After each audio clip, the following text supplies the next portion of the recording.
स्वागत है आपका हमारे चैनल किस्से कहानियों में। आज हम सुनेंगे नैतिक कहानियाँ। बदसूरत बत्तख की कहानी। गर्मियों के दिन थे। शाम के समय एक बत्तख झील के पास ही पेड़ के नीचे अपने अंडे देने के लिए अच्छी जगह ढूंढी थी। उसने वहां पर 5 अंडे दिए।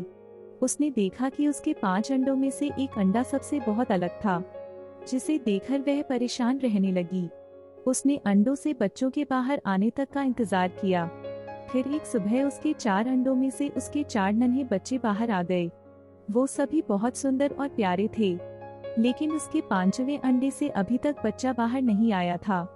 बतख ने कहा कि यह 5वें अंडे का बच्चा उसका सबसे सुंदर बच्चा होगा, तभी वह बाहर आने में इतना ज्यादा समय ले रही है। एक सुबह वह 5वां अंडा भी फूट गया।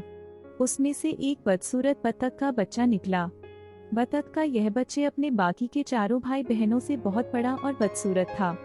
यह देखकर बतख माँ बहुत उदास हो गई। उसे उम्मीद थी कि शायद कुछ दिनों बाद वह बदसूरत बतख भी अपने भाई बहनों की तरह सुंदर हो जाएगा। कई दिन बीत जाने के बाद भी वह बतख बदसूरत ही रहा। बदसूरत होने की वजह से उसके सारे भाई बहन उसका मजाक भी उड़ाते थे और कोई भी उसके साथ नहीं खेलता था। वह बदसूरत बतख का बच्चा बहुत उदास रहने लगा। एक दिन झील में अपनी परछाई देखते हुए वह बदसूरत बतख का बच्चा सोचने लगा कि अगर उसने अपने परिवार को छोड़ दिया तो वो सारे बहुत खुश हो जाएं। वह किसी दूसरे जंगल में चला जाएगा। यही सोचकर वह किसी घने जंगल में चला गया। जल्द ही सर्दियों के दिन आ गए। हर तरफ बर्फ की बारिश हो रही थी। बदसूरत बतख के बच्चे को ठंड लग रही थी। उसके पास खाने पीने के लिए भी कुछ नहीं था। वहाँ से वह एक बतख के परिवार के पास गया। उन्होंने उसे भगा दिया। फिर वो एक मुर्गी के घर गया। मुर्गी ने भी उसे चोंच मारकर भगा दिया। उसी रास्ते में उसे एक कुत्ते ने देखा, लेकिन कुत्ता भी उसे छोड़कर चला गया। बदसूरत बतख उदास मन से सोचने लगा कि वह इतना बदसूरत है कि कुत्ता भी उसे नहीं खाना चाहता है। उदास होकर वह बदसूरत बतख का बच्चा फिर से जंगल जाने लगा। रास्ते में उसे एक किसान दिखाई दिया। वह किसान उस बदसूरत बतख को अपने घर ले गया।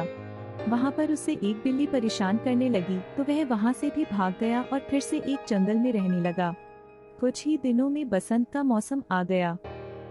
अब वह बदसूरत बतख भी काफी बड़ा हो गया था।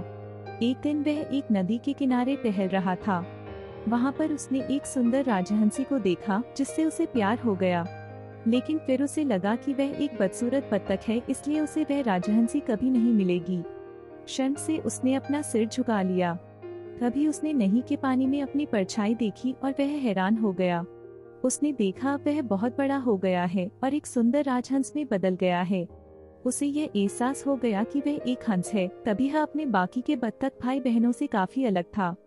जल्द ही उस बदसूरत बतख से राजहंस बने उस हंस ने हंसनी से शादी कर ली और दोनों खुशी खुशी रहने लगे।